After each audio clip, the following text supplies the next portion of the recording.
শতবর্ষ পরে এই কবিতাটি কেউ না কেউ পড়বে।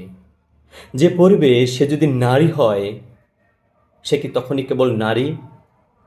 ধরে নিচ্ছি নারী নয়, সে তখন আদ্যপান্ত মানুষ। সে আর চার দেয়ালে বন্দি নেই, তার পায়ে যে সহস্র বছরের শিকল ছিল সে শিকল নেই, তার হাতে যে কুরশি কাঁটা আর খুন্তি ছিল নেই। হাতে উঠেছে কলম, কাস্তে, কোদাল আর কলকাবজা।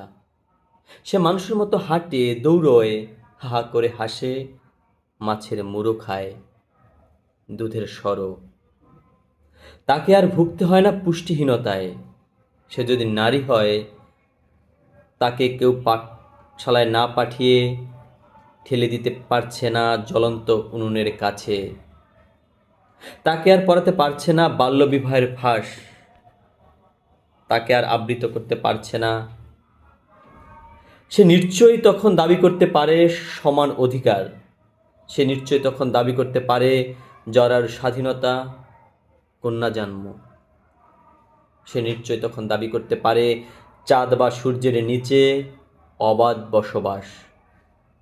যে পড়ছে এই কবিতা, সে নারী বা পুরুষ হোক, তাকে আর প্রসাদ খেতে হয় না ঠাকুরের,